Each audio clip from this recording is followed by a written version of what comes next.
Bom dia. Bom, obrigado pela presença de todos. Aqui em São Paulo a sala está bem cheia e imagino que tenha bastante pessoas aí nas filiais assistindo pelo Skype. Primeiramente, agradecer a participação de todos. Sempre, toda vez que nós fazemos aqui um Pride Talks, sempre tem muita participação. E continuo encorajando aí a todos a participação, porque é sempre muito interessante, né? Gostaria de começar agradecendo aqui a presença do painel, né? Nós temos duas pessoas que são da Cargill, duas pessoas que não são da Cargill. Então, a Adriana, da IBM, a Natália, da AIG, a Denise e a Marina são da Cargill, trabalham no 7º andar. Quem não conhece, passa lá de vez em quando. A Marina não conhecia. Queria agradecer ao Reinaldo novamente por estar aqui e o Rubens por ter aceito aí estar, né, mediando, participando do painel também. Esse é o terceiro Pride Talks, né, falando agora de experiências, vivências das pessoas bissexuais no ambiente de trabalho, no ambiente corporativo. Eu imagino que vai ser uma discussão bastante rica. Eu vou aprender muito aqui também, né? Acho que todos nós vamos entender um pouco mais como é e como fazer. O nosso papel aqui é como nós podemos fazer com que o ambiente de trabalho seja acolhedor para todas as pessoas que são diferentes, né? Falar desse tema pode ser difícil para alguns ou pode ser difícil também para escutar, né, para alguns, mas sempre é aquilo que nos faz incômodos que nos faz aprender, né? Então, é isso que faz a sociedade avançar. Também quero salientar aqui que nós temos mais de 300 aliados já no Brasil, que dentro de um ano, né, foi a partir de provavelmente um pouquinho mais de um ano, com os treinamentos de aliados, que nós chegamos a esse número. E mais importante que o número é a qualidade das discussões e dos entendimentos que as pessoas têm e o avanço do ambiente de trabalho, que é um dos pontos mais importantes, que o objetivo disso nós podemos até nos perguntar, mas por que nós temos que falar disso? E a resposta é, porque nós somos responsáveis como líderes da empresa para levar a empresa para 2050. Então, cabe aqui a todos nós sempre estar refletindo não só sobre esses temas, os temas de homossexualidade, bissexualidade, os temas LGBT, eles nos fazem refletir sobre outras diferenças e sobre outras inclusões. Então, agradeço a participação de todos do painel. Esse provavelmente é o meu último Pride Talks aqui pessoalmente em São Paulo.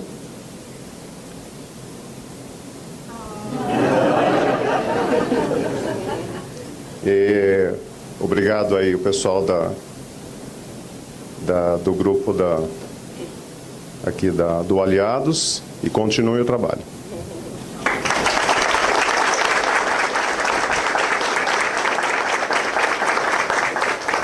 Bonitinho.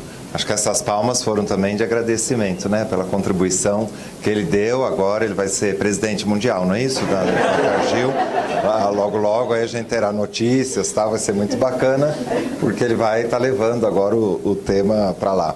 Prazer estar aqui com vocês de novo, né? Eu vou fazendo essas mediações, a gente foi fazendo a questão L, as vivências lésbicas, a questão gay, aí tivemos os homens aqui, e hoje o tema B, que fica no meio das letrinhas todas, o último vai ser sobre pessoas trans. E o tema bissexualidade é complexo, como toda essa conversa, né? E de novo, né, que sempre a gente fala isso, por que falar disso?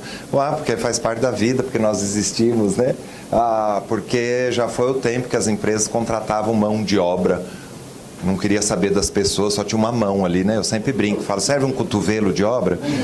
Serve uma orelha de obra? Hoje somos pessoas, e pessoas são assim, com e sem deficiência, brancos e negros, altos e baixos, carecas e não carecas, temos de tudo. E isso ajuda, né, as nossas empresas, a partir das nossas histórias de vida, dessas questões todas de você estar inteiro no teu trabalho, ajuda a empresa a se conectar melhor com a realidade onde você está operando os negócios. contratar gente, fazer negócios, entender o consumidor, entender os fornecedores, entender o mundo onde a gente está e sempre a partir dos valores da empresa, né? Acho que isso que é bacana, porque você tem ali um lugar de onde você está olhando isso. O que seria o oposto disso? Você sumir, voltar a ser mão de obra. Somos todos iguais no sentido de sumir com as nossas características, tal. Então é muito legal abrir esse espaço, botar nessa plateia aí a generosidade dessas pessoas que têm vindo aqui, como hoje, de compartilhar suas histórias. Não é fácil, né? É bacana. Claro que a gente escolhe só gente bacana para estar aqui, né? Essa turma que sabe falar da vida, compartilhar essas questões todas e que é um gesto de generosidade bacana. A gente podia viver sem isso. Devia inverter a questão, né? Por que ok, então? Como é duro a gente estar vivendo, respirando, trabalhando, de chegar alguém e fala, você que é gay, né? Fala, já nem lembrava, mas tudo bem, né? Ok. Nós vamos fazer a primeira rodada para vocês contarem da vida profissional, da vida pessoal e já trazer um pouco desse conceito. O que é essa bissexualidade dentro dessa conversa toda, né? Vamos começar pela Adriana. Adriana, conta um pouco aí da tua história. Você mesmo se apresenta, hein? Eu não vou fazer aquele mestre cerimônia aqui. Você quase não me conhece também, né? Nem conseguiria, né? Alguns poucos anos. Precisa falar que o Prete está aqui. Prete, bacana, hein? Você tá presente, é legal. Isso faz toda a diferença, né? O presidente da companhia, eu acho que é bacana ter essa participação. Isso mostra, né? O que é assunto importante e não é. Pois é, de coração e sabendo, né, o que é essa conversa. E que bacana contar com a liderança, como sempre está aqui, né? Muito bem. Bom dia, obrigada por ter vindo. Obrigada pelo convite também. Meu nome é Adriana. E hoje eu sou líder de diversidade e inclusão para a IBM América Latina. Algumas pessoas não estão me vendo, eu não vou levantar pelo protocolo. Normalmente eu caminho no corredor, faço umas coisas. É só para vocês me verem aí no fundinho. Bom, de qualquer forma, antes de entrar na IBM, eu fui comissária de bordo durante muitos anos, da Varig. E numa empresa de aviação, a gente sabe que essa questão LGBT não é exatamente um problema, porque boa parte dos meus colegas de trabalho, em especial os homens, eram assumidamente gays. Então, eu vivi na vida profissional um ambiente sempre muito aberto. E, voltando só um pouquinho para trás, na verdade faz muito tempo já, quando eu tinha 15 anos, eu me apaixonei por uma moça. Estava num evento, num comício pelas diretas já, na verdade. E olhei, gente, sério, eu estava lá. Assim, depois vocês fazem os cálculos, mas de qualquer forma, quando eu olhei para ela, eu senti que eu queria estar perto dela como eu quis estar perto de namorados que eu tive antes. E eu não achei isso estranho. Para mim, eu quero estar perto dela. E a gente começou a se encontrar. Eu sabia que para a sociedade ou para os meus pais aquilo não era alguma coisa que fosse talvez aceitável. Eu não via meninas juntas e quando via as meninas eram muito masculinas e eu não me identificava com aquele perfil.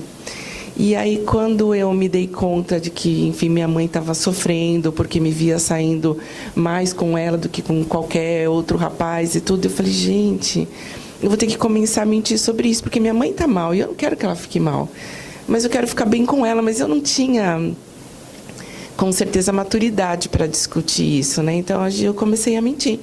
Menti que eu namorava o Cícero, menti que eu namorava o João, menti os lugares que eu ia e talvez quantos de vocês são pais e mães aqui e sabem o quanto vocês querem estar perto dos filhos de vocês, né? E que eles confiem em vocês. Então, para mim, esse foi o primeiro passo. Ter uma adolescência onde eu tinha que esconder o que eu era. O que eu sentia e era amor. A gente estava falando de amor. E eu pensei, puxa, alguma coisa está errada aqui, enfim. E aí eu caminhei entre namorar com homens e mulheres, não ao mesmo tempo, que eu já queria, né, Reinaldo, eu gosto de cara esclarecer isso. Ser bissexual não significa que eu durmo com 2 ou 3 pessoas ao mesmo tempo. Eu sei que esse não é um tema para trazer nas empresas, não podia falar, né? Tá gravando, puxa vida. Comi bola com o presidente aqui. Mas é porque as pessoas acham que quando a gente fala sobre LGBT, a gente está falando sobre isso, sobre relação sexual, e não é isso. É sobre como eu me identifico, para onde vai o meu amor, para quem eu olho, com quem eu me relaciono, e, acima de tudo, de ser quem eu sou na empresa que eu trabalho, certo? Que é o que vocês querem ser aqui. Profissionais, contadores, analistas, Gente, eu te conheço. Esse rapaz era É o da IBM. Cícero, não? Não. A gente tem um ex-colega de trabalho aqui que sabe que eu estou falando, enfim, a verdade sobre a IBM. De qualquer forma, a gente vai falar no painel mais sobre isso, sobre ser você mesmo no trabalho e o quanto isso traz engajamento no seu dia a dia, o quanto isso traz generosidade, traz companheirismo, traz melhores entregas. Acho que é um pouco disso, né, Rei? É. Não, mas fala mais essa ideia de bissexualidade, como assim? Bom, em relação a ser bi, eu transitei, então, entre namorar entre homens e mulheres e eu sempre me senti confortável com isso. E teve uma vez, na verdade aconteceu com o Reinaldo, acho que ele nem sabe. A gente estava se apresentando no painel e tinha que dizer sobre ser lésbica ou ser bi. E eu disse assim, eu sou bi, gente. O Reinaldo caiu da cadeira. Eu olhei, ele estava no chão. Ele, como assim você não é lésbica? Você tem uma esposa, né? Eu sou casada, já estou há 14 anos e meio com a Carol.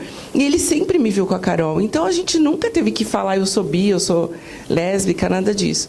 Mas as pessoas têm essa necessidade de colocar a gente em caixinhas. No começo eu achava isso estranho, mas depois, inclusive com muitas conversas com o Reinaldo, eu entendi o porquê. A gente às vezes está na caixinha, mas a gente também precisa dizer o que é estar nessa caixinha, e que eu posso sair da caixa se eu quiser. Né? Pensar fora da caixa, estar fora da caixa. Hoje, para os meus pais, por exemplo, eles sabem que eu me casei com a Carol, e aí eu vou compartilhar 2 momentos com vocês. O primeiro foi falar sobre a minha bissexualidade para os meus pais. E isso só aconteceu há 1 ano. E eu não tenho 20 anos, tá? E eu tô com a Carol há 14. Então, sentar na sala com os meus pais e dizer para eles, eu amo a Carol e é com ela que eu quero ficar, foi muito difícil para mim. Eu passei um sábado inteiro na casa dos meus pais, ia no banheiro, voltava, ia na cozinha, no quarto, me enxugava. Meu Deus, e ficava assim na parede. Eu falei, como é que eu vou falar isso? Gente, ela já sabia, né? Claro. Estou com a Carol há 14 anos. Mas, para mim, meus pais são nordestinos, tiveram uma criação muito diferente da maioria de vocês, né, da geração mais nova. Então, para mim, foi muito tenso sentar com eles e assumir. E eu queria isso para a minha vida.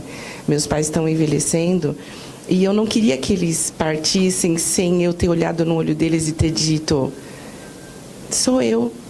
Eu amo essa pessoa e ela me faz bem. Eu sei que vocês estão felizes por eu estar bem. E, enfim, foi assim. E eu me sentei no cantinho do sofá, me lembro até hoje. Preciso falar uma coisa. E eles... Aí eu amo a Carol e é com ela que eu quero ficar. E eu gostaria que vocês entendessem. Eu sei que a gente já conversou sobre isso quando eu tinha lá 15 anos. Mas eu estou certa disso e é assim que eu quero seguir. E aí deu-se aquele silêncio, igualzinho agora. Eles se olharam e eu falei, nossa, minha mãe vai levantar com chinelo, né? Porque a gente foi educada assim, né? Na base do chinelo. E ela disse, olhou para o meu pai e a primeira vez na vida o meu pai teve a voz antes da minha mãe, a primeira vez. E ele disse, você está feliz? Eu falei, eu sou feliz, vocês me veem, a Carol é tudo na vida, vocês a amam, não sei o quê. Ele disse, se você está feliz, a gente está feliz com você. E eu falei, caramba, essa é uma resposta boa. Mas eu quero ver quando eu sair daqui como vai ser. Mas eles disseram isso e eu fiquei bem. Eu levanto. Aí antes de sair eu falei, bom, eu só quero dizer que meu irmão está comigo, tá? Ele já sabe de tudo e ele me apoia.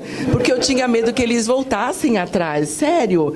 Eu achei que eles vão dizer, a gente te apoia, a gente te ama, mas a gente não quer que você, sei lá, ande de mão dada com a Carol, alguma coisa assim. E só para terminar, enfim, eu saí de lá e não consegui voltar para casa. Eu fiquei umas 3 ou 4 horas, sabe, andando de carro para lá e para cá, pensando, tá, eu me libertei. E o que a gente faz quando você tem liberdade, sabe? Onde você vai quando você pode ser você pode ser quem você quer? Eu falei, gente, eu não sei para onde eu vou agora. E eu fui depois para casa, fiquei com a Carol e tudo. E depois isso se tornou mais difícil quando eu disse, eu vou casar. Esse foi o verdadeiro momento. Eu voltei 1 ano depois com a Carol em casa. Eu falei, bom, agora eles aceitam e eles começaram a nos tratar super bem. Quando eu voltei 1 ano depois, a gente decidiu se casar.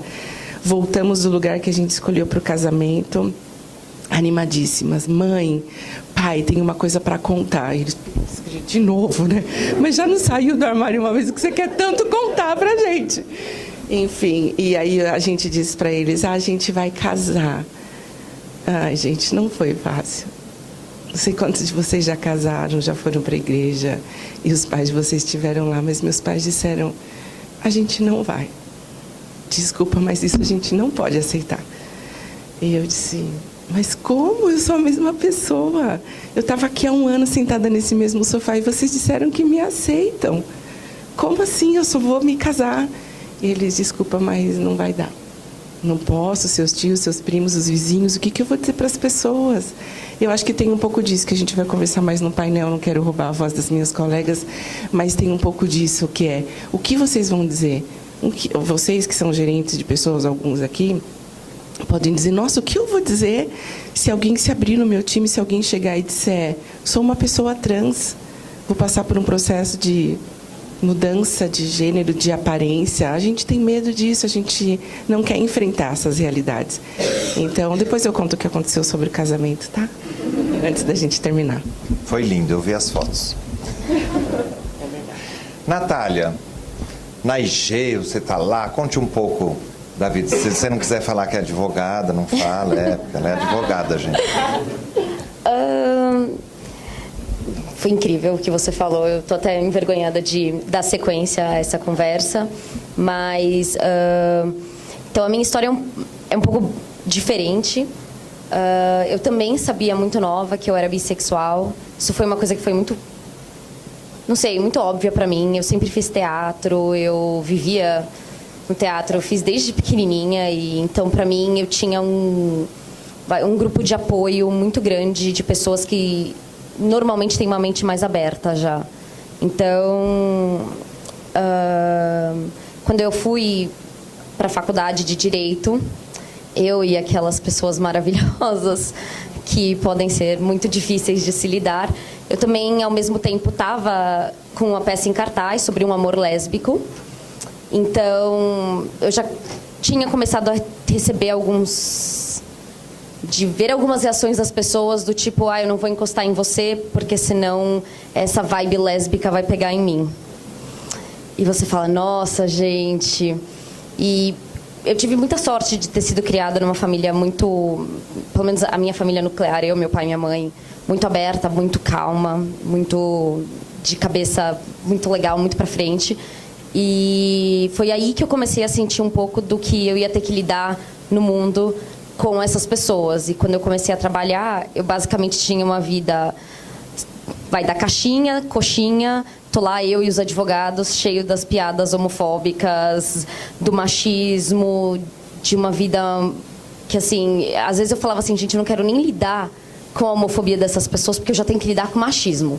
Então, como é que eu vou sair do armário e eventualmente ter que lidar, além de tudo, de já ter que escutar assim: o seu namorado vai deixar você ir? Cara, não é meu dono, então. Aí também ter que lidar com a questão da homofobia. Então, quando eu estava trabalhando na Ernst Young, acho que na época eu estava num relacionamento com um homem, então todo mundo parte do pressuposto que você é heterossexual. E eu fiz a minha primeira amiga de verdade na empresa. Fui beber com a minha amiga de verdade na empresa. Bebi. Não lembro do que aconteceu aquela noite. Só sei que no dia seguinte, o meu namorado falou: eu acho que você contou pra ela que você é bissexual. E eu tinha que trabalhar no dia seguinte. Eu acordei em pânico quando ele me contou isso. Eu falava: meu Deus, como é que eu vou trabalhar? Porque ela tinha imagem religiosa na mesa dela.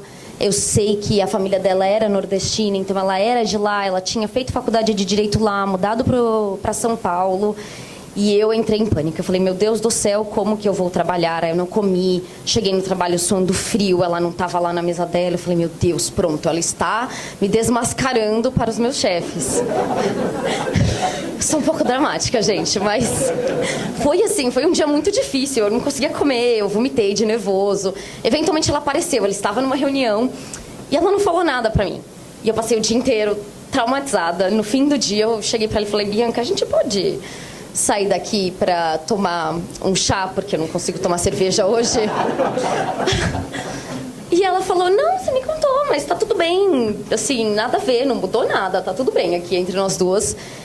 Então, foi ao mesmo tempo que foi muito bom ter uma amiga para quem eu podia efetivamente ser eu mesma no ambiente de trabalho, porque viver essa vida dupla, que você não pode comentar sobre a sua vida fora da...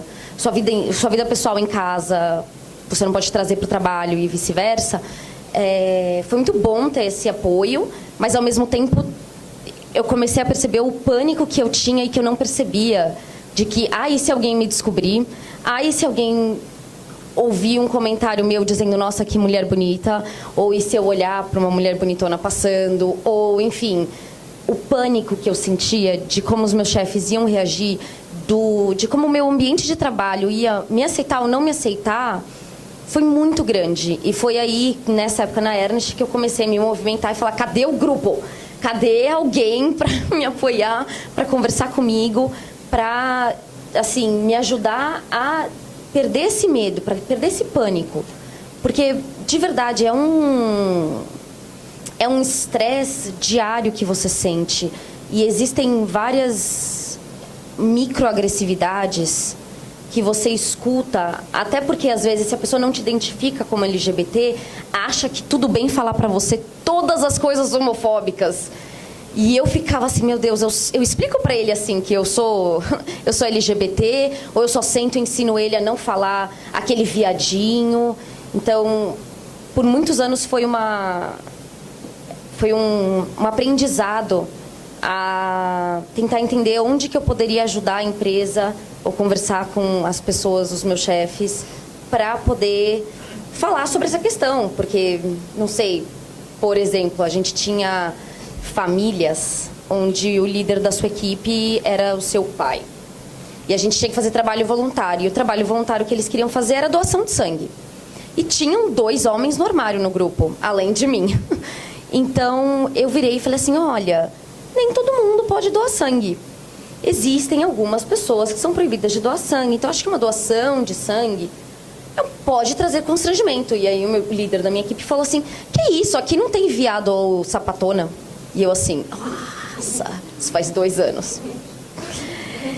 E eu assim, líder da minha área, advogado, sabe, uns 45, 46 anos, falando isso na minha cara. E eu assim, falei, olha, você pode não saber que tem, mas pode ser que tenha alguém no armário. E exatamente por esse comentário que você está fazendo, a pessoa está no armário. E ela vai ter que arranjar uma desculpa. Imagina se falar assim, tem medo de agulha. Você também vai zoar que é viadinho porque tá com medinho de agulha? Então, quando eu saí da Ernst, eles já tinham assinado com o Fórum LGBT, mas eles ainda não tinham constituído o grupo. A gente estava trabalhando nisso. Eu saí antes, então... Eu sei que eles fizeram vários progressos e eu fico muito feliz. Mas, nesse ponto, eu já tinha ido trabalhar na IG. E na IG eu cheguei e um dos meus chefes no almoço, Vinícius, que está ali me apoiando, ele simplesmente falou assim, e o meu marido é designer de joias, acho. E eu assim, representatividade, sim! Então, acho que foi a primeira vez que eu estou trabalhando num ambiente onde eu posso não ter medo de ser descoberta ou de fazer algum comentário. E isso, nossa, é um peso que eu nem tinha noção do quão pesado é você carregar o fardo do pânico, sabe? Do medo, da insegurança. E então, eu acho que essa iniciativa, ter você aqui com a gente, é muito legal para a gente refletir um pouco sobre tudo o que acontece no dia a dia, na vida pessoal, enfim. Muito bom. No primeiro encontro a gente falou sobre a questão do ambiente de trabalho, né? Até o Prete que estava na mesa também, no painel aqui, e a gente falou assim, qual é o papel da família? Porque tem gente assim que tem um apoio na família e traz isso para o ambiente de trabalho, até escolhe o trabalho em função de já estar livre dessas questões. E para várias outras pessoas, e isso tem acontecido, está sendo o contrário. O ambiente de trabalho é que está sendo libertador, vamos chamar assim, para você ser quem você é, você poder trazer suas histórias, suas coisas todas, e às vezes até dar esse impulso, né, para você ir para dentro de casa. Então, você ter um ambiente desse de trabalho, de novo, se para algumas pessoas fala, por que é importante falar sobre isso? Aí quando você olha essas histórias, fala, porque é um sufoco grande você ter uma parte da tua história que você não pode trazer para o teu ambiente de relacionamento. Isso causa sofrimento, isso tira a nossa energia, enfim, não é uma coisa boa, né? Eu acho que já deu para perceber, né? Denise, que bom, hein? A gente está aqui agora. Agora com você. Agora vamos falar das vivências e aqui dentro. Agora você vai botar um pouco da Cargill. Conta também um pouco de você, porque você pode ter colegas aqui que não sabem, né? Onde você trabalha, quem é você. Então, né? Sou Denise, sou bissexual. Para quem não sabia, eu acho que já estava um pouquinho claro para quem me conhece. Quando eu fui convidada a participar aqui do painel, eu me questionei muito de que forma que eu agregaria aqui. Porque faz uma semana que eu completei 22 anos. A Cargill é o meu único emprego até agora, minha primeira experiência profissional, 5 anos. Eu entrei como menor aprendiz aqui. Eu vou compartilhar assim, o meu processo de saída do armário e como foi em relação aqui dentro, porque eu senti uma grande diferença desse ano para cá, quando a gente começou a tratar a questão LGBT. E isso foi, assim, para mim, foi um reflexo muito grande, tanto na vida pessoal como aqui dentro também, porque em questão de engajamento. Eu tive o privilégio também de ter uma família que tem uma mente super aberta, apesar de, porque meus pais são do interior da Bahia, não tiveram acesso à educação formal, e mesmo assim eles foram sempre muito abertos a conversar sobre tudo. Então eu tive esse privilégio. Porém, quando eu me descobri assim diferente, eu tinha uns 15 anos, meu primeiro beijo foi com uma mulher, eu não me senti nem um pouco confortável de falar isso para os meus pais, principalmente para minha mãe, que eu tinha uma conversa muito aberta com ela. Porque, por mais que a gente falasse, tratasse a sexualidade não como um tabu, algo natural, a gente seguia a norma, né? Então, a gente falava sobre relações heteroafetivas. Era o que eles sabiam, era o que eles conheciam também.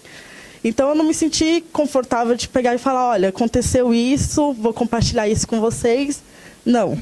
Guardei aquilo, somente eu e a menina sabíamos o que tinha acontecido, ficou por aquilo até então, né?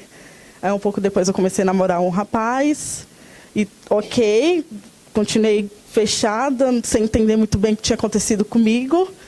E depois que eu terminei com esse rapaz, eu comecei a me envolver mais com mulheres. E nesse processo de me envolver com mulheres, tinha uma pessoa específica, que era amiga, que frequentava em casa, a famosa amiga. Essa pessoa, todo mundo já sabe, mas você esconde, né, amiga, somente. Ela frequentava muito a minha casa, minha mãe eu acho que já sabia, eu acho que todo mundo sabia, nossa. A gente tenta esconder, né? Então ela vivia no processo, assim, minha mãe, desgastante de me tirar do armário. Gente, eram umas histórias que ela trazia, sabe? Tipo, a tia, avó da minha amiga, de sei lá da onde, é sapatão. E ela vivia, era assim, tentava a todo custo me tirar do armário. Ela vivia falando, as pessoas precisam se afirmar, precisam se assumir. E eu nunca gostei dessa palavra assumir, porque parece que eu estou fazendo alguma coisa errada. E a partir do momento que eu não estou fazendo nada errado, eu não ia me assumir. Eu tinha para mim esse pensamento, não vou me assumir, não preciso. Para quê? Para que eu vou me assumir? Se eu chegar aqui com um homem, eu não preciso me assumir, por que se eu chegar com uma mulher, eu tenho que falar? Então, eu fiquei nesse desgaste com ela, né? Ela tentava me tirar do armário e eu continuava lá, fechando minha porta do armário a todo custo. Mas aí teve um determinado momento que eu precisei contar para ela, né? Que, olha, realmente está rolando alguma coisa. E ela, é óbvio, né? Nem disfarçou. E foi muito bom, foi extremamente receptivo em casa, também não tive nenhum problema. É claro que você ouve um outro comentário, mas é enviesado, você entende que as pessoas às vezes não têm acesso, não têm informação, não têm convivência com alguém, até uma oportunidade para a pessoa ter. E foi tudo bem. E eu me lembro que nessa época também estava rolando as primeiras comunicações do Ali aqui dentro. E eu já tinha conversado com alguns dos meus colegas sobre isso, eu já estava me sentindo ok em relação a isso. E essa pessoa queria colocar lá no Facebook o status do relacionamento, essa menina. E quem é LGBT entende que quando você tem pessoas que talvez não saiba, você não vai se sentir confortável para fazer isso. É uma coisa extremamente simples, é um status no Facebook, mas se você não se sente confortável nos ambientes que você frequenta, com as pessoas que você tem no seu Facebook, nas suas redes sociais pessoais, a ponto de falar sobre isso, você não vai querer. Mas eu acho que não tinha falado para todo mundo, não tinha me afirmado para todo mundo, mas achei uma ótima oportunidade. Falei, vamos lá, vamos colocar esse status. E foi muito legal, porque eu cheguei aqui, as pessoas vieram me cumprimentar, vieram elogiar, falaram que era importante, né, você se afirmar mesmo, mostrar. Mas por que eu fiz isso? Porque eu via que a empresa ela tinha uma iniciativa. E eu sei que se eu estou num ambiente que as pessoas falam sobre isso, que elas levantam a bandeira, olha, tem essa causa, eu sinto também que se alguém for contra isso, eu tenho um mecanismo, eu tenho a quem recorrer. Então, eu não abriria isso para todo mundo se eu soubesse que eu ia chegar aqui, ia sofrer alguma coisa e ia ter que ficar calada. Então, não, era uma oportunidade também de total, assim. Porque quem é LGBT sabe quanto é difícil conviver, ficar dentro do armário. Eu tive o privilégio de sair muito cedo dele, né? Com 21 anos, 20 anos, eu já estava totalmente. E hoje, em todo espaço que eu chego, se eu vejo uma porta de um armário fechado, eu quero abrir, não adianta, não tem como. Então, para quem é LGBT e sabe disso, realmente libertador. E eu senti isso muito também nas minhas relações aqui dentro, porque eu era extremamente retraída. Eu nunca viria aqui falar sobre isso. Então, quando você fala que você se liberta, que você pode ser quem você é em todo ambiente que você chega, é extremamente satisfatório, né? Você vem, você trabalha de uma forma diferente, você fica mais motivado, você se sente pertencente. Então, eu acho que eu tinha assim, mais para compartilhar era isso. Não tenho grandes, né, dificuldades, ainda bem, né? Só isso? Só isso. Por isso que eu digo, né, generosidade, é fantástico vocês compartilharem essas histórias, né, esse momento é muito bacana, é uma coisa muito generosa mesmo, né? Marina, você, fale, conte pra gente, e que área que você trabalha? Bom, que bom que dia. Você faz? Para quem não me conhece, eu sou a Marina, eu sou formada em desenho industrial e trabalho no time da Gabi, da Thalita, de serviços a marketing. E essa é a minha primeira experiência como uma mulher adulta, trabalhadora, falando tão abertamente de um tópico como esse. E eu acho admirável a gente ter um espaço como esse, em que esse tipo de discussão é possível, né? Também tive uma criação muito privilegiada. Meus pais, meu pai é artista plástico, minha mãe é atriz de teatro, então a gente nunca teve... Eu não cresci num ambiente conhecido como conservador, né? Mas, mesmo assim, eu nunca me senti à vontade para discutir a minha própria sexualidade com a minha família por motivos diversos. Então, esse foi um assunto que sempre se acumulou dentro de mim e ele transbordou quando eu percebi que existiam outras pessoas fora do meu núcleo familiar com quem eu podia dividir esse tipo de assunto, né? Com quem falar. E eu lembro que a primeira vez que eu pude falar abertamente a respeito disso, em situações privadas, né? De interações sociais de poucas pessoas, foi na faculdade. E, apesar de eu ter estudado numa faculdade presbiteriana conservadoríssima, que tem uma história de... o reitor escreveu uma carta formal pedindo permissão para que eles pudessem negar a entrada de alunos homossexuais, bissexuais, transexuais dentro da universidade. Então, isso foi uma experiência real que aconteceu e eu acho isso inaceitável. Mas dentro da universidade, assim como eu, existiam outras pessoas que também eram bissexuais, mulheres lésbicas, homens gays, enfim. E por conta desse transbordar, dessa necessidade que eu sentia de falar sobre o assunto sexualidade, isso virou uma constante na minha vida. E quando eu ingressei no mercado de trabalho, eu trabalhei em estúdios fotográficos, enfim, eu não sentia uma necessidade de me abrir com as pessoas, até porque eu nunca tinha criado um vínculo tão profundo com pessoas dentro do ambiente de trabalho. E quando eu finalmente entrei numa empresa, que era o escritório de marketing em que eu trabalhava antes de entrar na Cargill, em que eu passei 4 anos, eu criei finalmente esse vínculo com as pessoas que trabalhavam comigo lá dentro. E ao passo em que eu fui conhecendo as pessoas, eu tinha uma amiga com quem eu me identificava muito no trabalho, e ela, em alguma situação, abriu comigo que o irmão dela era homossexual e que ele era casado e ia se casar com um homem naquele dado momento. E quando ela abriu essa informação para mim, eu falei, nossa, eu acho que finalmente eu vou poder conversar com alguém a respeito disso dentro de um cenário profissional. E eu optei por abrir, que eu era bissexual, e eu reparei na hora, assim, ela ficou lívida, branca, como se o que eu estivesse contando para ela mudasse completamente a pessoa que eu era antes daquele momento. Então, eu era uma pessoa diferente a partir do ponto em que eu assumi que eu era bissexual, porque todo o comportamento que eu tinha com ela até aquele momento era passível de uma outra interpretação, como se a minha fala fosse uma investida, como se a minha linguagem corporal fosse com alguma outra intenção que não só da mera, enfim, expressão corporal. E isso foi um momento muito revelador para mim, porque eu, em vez de me retrair, de falar assim, nossa, acho que nunca mais eu vou repetir essa experiência, eu falei, não.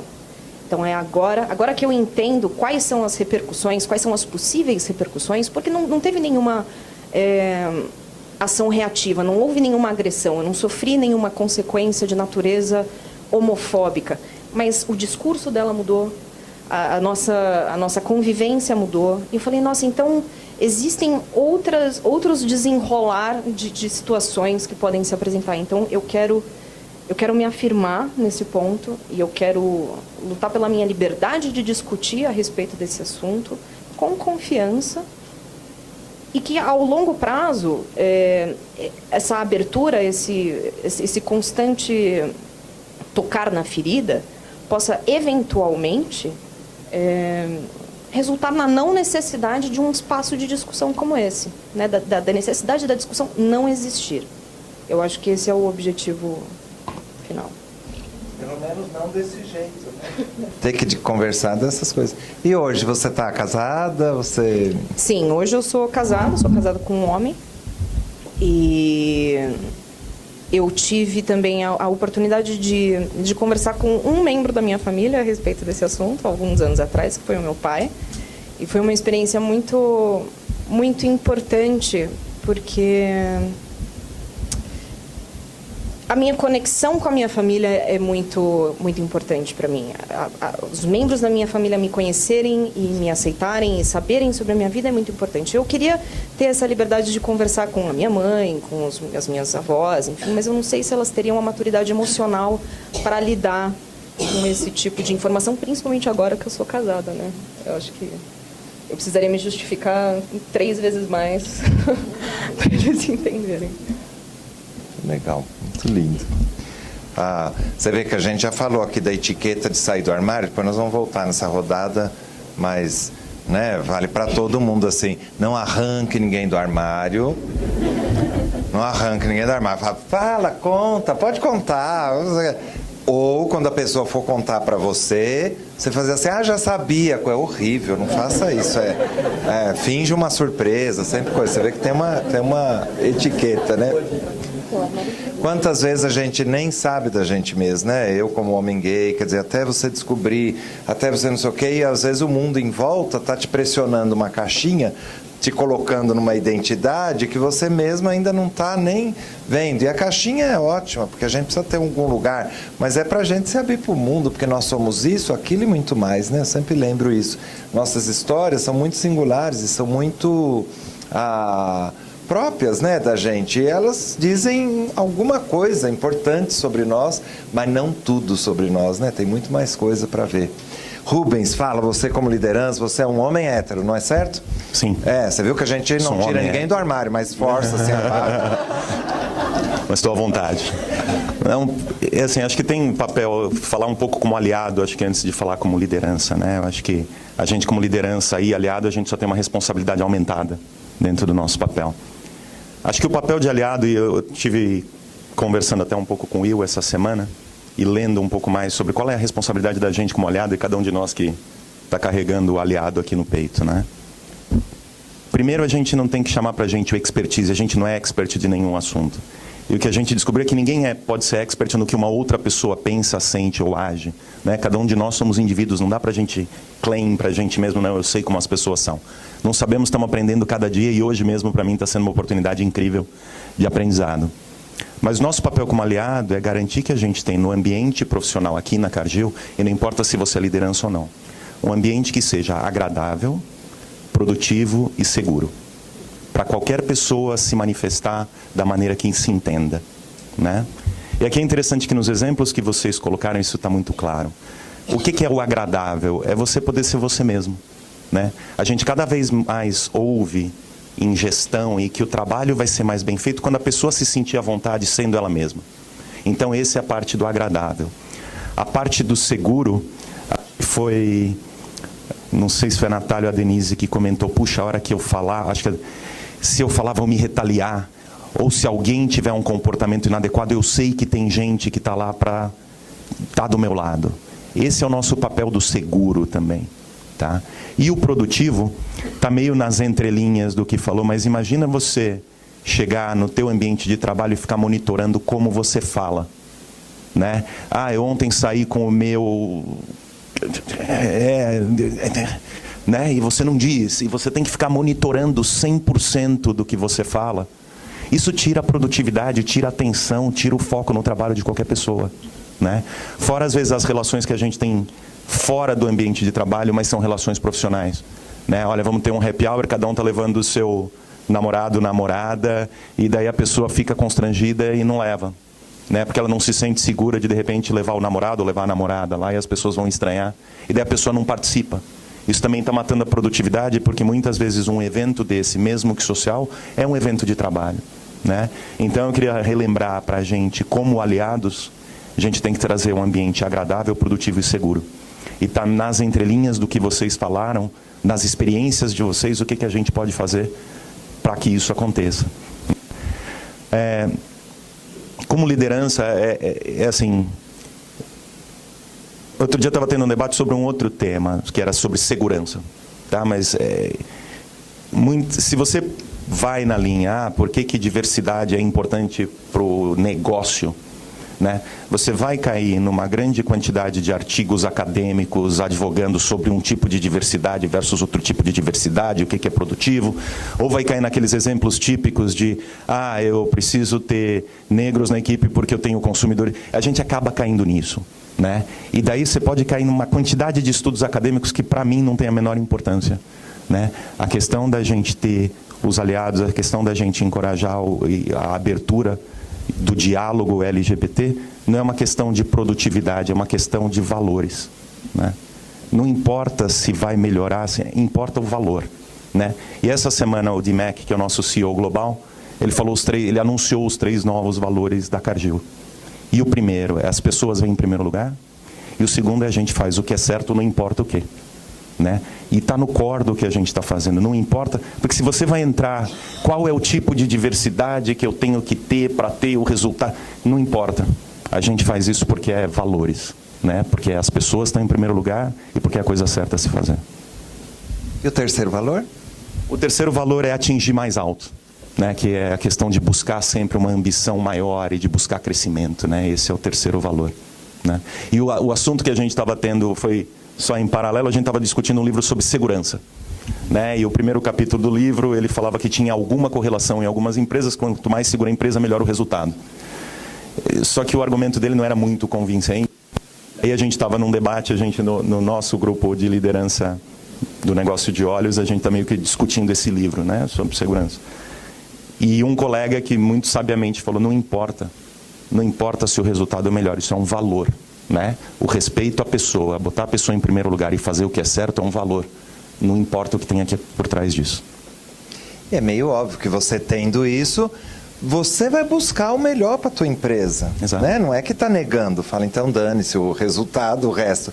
Mas é inegociável, certas coisas são inegociáveis, né? Eu acho que aí você está falando que é a base, né? Uma coisa assim, não é assim, eu vou te respeitar porque isso é bom, viu? Para a empresa dar dinheiro no final do mês, falar, muito obrigado, e quando não der dinheiro você não vai mais me respeitar? Quer dizer, tem coisas que não deveriam ser colocadas nesse nível do business case, né? Exatamente. Nada contra, pelo contrário, é só uma sofisticação, né? E você vê como chegar mais alto tem a ver também, por isso que eu te perguntei, né? Porque é o mundo das possibilidades. Quando a gente está aqui falando das nossas vidas, vocês contando isso, o que está abrindo na cabeça das pessoas? Olha quantas possibilidades tem. Que erro babaca a gente ficar achando que todas as pessoas são heterossexuais, têm uma vida heterossexual, que só tem um caminho na vida. Quando você escuta essas histórias, você está abrindo essas possibilidades. E é a possibilidade que nos faz, de novo, conectar com a realidade, enxergar além e mais longe, né? E desejar muito mais sempre, nos desafiar para perceber todas as possibilidades que tem no mundo, né? Mas tem um argumento, de novo, eu falei que é uma questão de valores, mas para quem gosta de business case, vamos contar um pouquinho aqui. Também estava juntando alguns números e vendo algumas estatísticas, né? Mas se estima que num país como os Estados Unidos, eu não sei a estatística para o Brasil, você tenha 15% da população que é LGBT, né? Esse é um lado da estatística. O outro lado da estatística é que se você é uma empresa grande, você vai ter uma representação da população aqui dentro, né? Então, se lá é 15%, seria muito natural que dentro de uma empresa como a Cargill você tivesse 15% da comunidade, do teu pessoal que fosse LGBT. O outro lado da estatística é que quando você compara empresas antes e depois, antes de você passar a ter esse diálogo e depois, existia um gap, um nível de engajamento de heterossexuais maior do que o nível de engajamento de LGBT. E depois que esse diálogo começa a acontecer, o nível de engajamento se equipara. Então, como é que é para você também estar numa empresa que 15% da sua equipe está menos engajada? O que não é libertador você poder criar um ambiente que você tem esses 15% tão engajados quanto as outras pessoas da sua equipe, né? Então, de novo, não é pelo business case, é pelos valores e pelos princípios, mas para quem gosta de business case, eu só quis trazer, também tem. E hoje a gente tem aqui, eu acho que nessas conversas a gente tem visto quantas pessoas hétero têm um prazer de trabalhar num ambiente desse, que fala, ai que bom que eu posso trabalhar num lugar onde o meu colega, que é gay, lésbica, bissexual, possa ser ele mesmo. Então, essa sacada que é interessante, isso também atrai gente, isso também atrai simpatia. E tem as dificuldades nisso, né? Adriana, vamos falar mais de sair no armário. Sair do armário é um assunto importante. Eu sou secretário executivo do Fórum de Empresas e Direitos LGBT. A Adriana é uma das lideranças desde o começo do fórum, e ali a gente, junto com ali é o ambiente das empresas, não é um networking LGBT, mas a gente vê a importância disso que o Rubens estava falando, de você ter essa questão do sair do armário, né? Voltando, acho que um pouco para a história da IBM. A IBM já é uma empresa centenária, né? Só aqui no Brasil a gente está há 100 anos. Já é, né? Na segunda, gente. Coisa linda, né? Não, e é interessante porque é uma empresa de tecnologia que a gente sabe que passa por mudanças praticamente diárias, e a IBM realmente sobreviveu nesse mundo de startups, e a gente está ainda nesse processo, talvez, de se reinventar. O Watson tem sido uma plataforma que muito nos ajuda nisso. Eu já sei até programar, fazer chatbot, gente, coisa tipo incrível. Estou ensinando o Watson a partir de agora. Começamos essa semana a responder perguntas sobre diversidade. Então, a gente tem, é muito legal, a gente tem um monte de funcionário contribuindo, trazendo perguntas sobre o que eles gostariam de ouvir sobre diversidade, e a gente, através do chatbot, ensina o Watson, e vamos lançar em breve um aplicativo sobre diversidade para as pessoas tirarem suas dúvidas, se conectarem com o grupo através da nossa ferramenta. Então, eu sou apaixonada pela IBM, porque depois de sair da Varig, entrei na IBM como estagiária, e aí eu queria linkar com essa questão de sair do armário, né? Então, eu não estava mais preocupada lá aos 38 anos em sair do armário, não. Eu queria trabalhar. Você foi estagiária aos 38 anos? Você acredita nisso? Faz tempo, viu? Porque essa é outra bobagem, às vezes, das nossas empresas, né? Exato. O estágio, o Brasil mudou, a gente tem uma população que está começando, às vezes, outra carreira, a idade está entrando na universidade ou nova universidade e quer ser estagiário, mas tem limite de idade, só jovenzinho que pode. Não né? é? Eu tentei me inscrever nos 5 programas de treino antes disso, porque eu falei, bom, com 30 98, será que eu fiz experiência? Tinha viajado o mundo todo, falava 3 idiomas. Eu falei, acho que trainee seria, né, possível. Gente, eu fui numa empresa, o máximo era 24 anos. Eu disse o quê? Eu escrevi uma carta de 5 folhas. Eu falei, mas como? Eu tenho desejo, eu quero estar com vocês, o propósito tem a ver comigo. Não, você teria que ter 24 anos. Eu falei, tá, então certamente você não é a empresa que eu quero trabalhar, certo? Porque hoje a gente já pode dizer isso. E aí, eu comprei a revista 150 Melhores para se Trabalhar, a IBM estava lá com um anúncio muito bizarro. Aqui você pode ser quem você é. E eu pensei, meu Deus, existe outra possibilidade? Eu teria que ser outra pessoa que não fosse eu? Mas eu pensei, nossa, para eles terem escrito isso e sair isso numa Você S.A., sei lá qual era a revista, falei, isso deve fazer algum sentido, eu quero trabalhar nessa empresa. E me inscrevi como estagiária nas 130 empresas, porque outras eram, sei lá, no Pará, Amazonas, e eu queria estar perto da minha família, então eu falei, não, eu quero realmente concorrer a essas 130. Ninguém me chamou. Aí fui trabalhar no call center de um banco por uns 3 meses. E, não sei, as meninas talvez vão me entender. Eu ia para aquele banco pensando na IBM. É como você namorar um cara da esquina e pensar no Brad Pitt todos os dias. Todos os dias eu pensava no Brad Pitt. Eu colei, não sei quem já leu O Segredo, gente, mas é sério, é verdade. Eu colei a página da revista no meu guarda-roupa. Então, toda vez que eu ia me trocar, eu via IBM, ia para o banco, via IBM, ia para o banco. Um dia, O Segredo bateu à minha porta e me chamou. E disse, venha. E aí eu participei de um processo para estagiária e então comecei bem do nível básico. Estava fazendo faculdade naquele momento, cheguei na IBM, a gerente que me contratou estava organizando um evento LGBT para a América Latina. Eu falei, Gente, tem estagiários aqui na sala? Que tudo, gente. Fala sério. A gente quer fazer tudo. Você vê, a menina, ela não é fotógrafa, mas ela está com a câmera ali fotografando tudo, certo? Porque ela quer ser contratada. Se o presidente está aqui, aproveita, tira foto, mostra o seu trabalho. Porque assim, a gente quer fazer de tudo para ser contratado. Eu falei, gente, eu vou ajudar nesse evento. Eu nunca participei de um, mas eu vou ajudar. Aí a minha gerente chega para mim e diz, Adriana, ok, você pode ajudar e tudo, mas você sabe o que é GLBT à época? Eu falei, Jenny, olha só, eu sei o que é GLBT antes, talvez, de você ter entrado na IBM, porque minha primeira namorada eu tive aos 15 anos. E ela é chinesinha. Os olhinhos dela ficaram igual uma amêndoa, assim. Ela, é sério? Mas que bela coincidência. Enfim, conversamos. Bom, saí do armário nessa hora, certo? Porque eu disse isso para ela. E ela me disse, puxa, venha fazer parte do meu grupo LGBT, do meu grupo de afinidades. Você topa? E eu, claro, imagina, pode colocar meu nome na lista, eu vou estar com vocês. Gente, eu virei as costas, eu parecia uma gelatina. Eu comecei a ficar tonta, minhas pernas ficou bamba. Eu falei, eu tô louca. 38 anos, mulher, lésbica à época, né, que eu me colocava na caixinha. E eu me assumi no trabalho, não vai dar certo. Eu não vou progredir. Bom, vou pular 10 anos, tá? Hoje eu sou líder de diversidade para a América Latina, na IBM. E ontem a gente conseguiu aprovar, você não sabe disso ainda, reembolso de medicamentos para pessoas trans no plano de saúde. Então, o que a gente tem feito desde que eu assumi a liderança da comunidade LGBT para promover a inclusão na IBM é uma coisa simplesmente incrível. E isso me motivou, porque eu pude continuar fora do armário, pude continuar falando sobre a minha esposa, que à época já era a Carol. E hoje eu sou muito feliz na IBM. E foi a IBM que me tirou do armário para a minha família. Você falou isso muito bem. Às vezes, o seu ambiente aqui na empresa é o único lugar seguro para o seu funcionário estar. Existem muitas pessoas que são agredidas por pais, irmãos, por filhos, diariamente por serem LGBT. E eu me lembro muito bem de um gerente, um dos nossos sponsors executivos, que me disse, Adri, preciso conversar com você. Eu tenho um funcionário que chega várias vezes marcado, roxo, com o rosto todo machucado aqui. E eu, um dia, não pude suportar aquilo. Fui perguntar para ele, fulano, o que está acontecendo com você?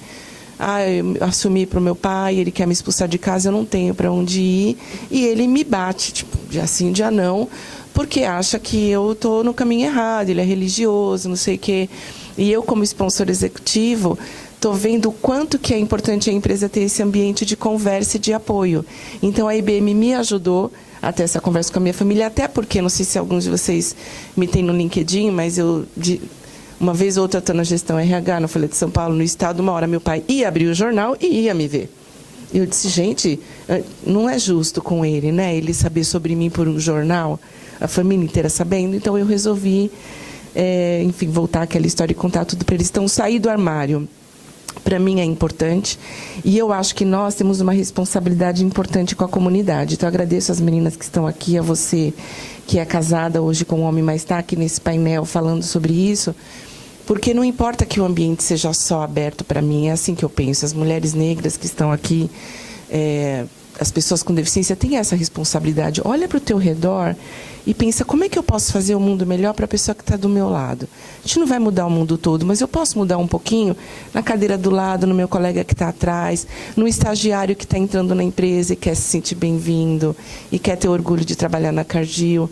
Então, é assim que eu atuo desde que eu entrei na IBM, querendo fazer o mundo um pouquinho melhor para o meu coleguinha do lado, né? Por isso que eu falo generosidade, né? Tem esse lado, né? Que fica, às vezes, só um peso para um lado, assim, né? Ah, que generosos vocês são de estarem escutando a gente, né? O nosso desabafo, tal. Que generosos vocês são de compartilhar isso, que vocês podiam estar cuidando da vida de vocês. Mas, ao falar, está ajudando tantas outras pessoas a também se localizar no mundo, ampliar o conhecimento e, às vezes, até se posicionar melhor, né? Na vida, né?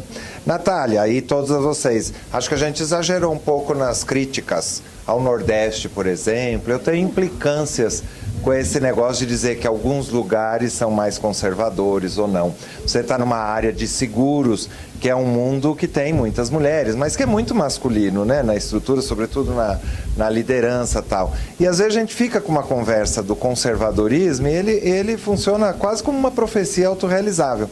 Ah, lá no Nordeste eu não posso falar disso porque lá é machista. Ah, no setor XPTO também não dá porque é muito conservador.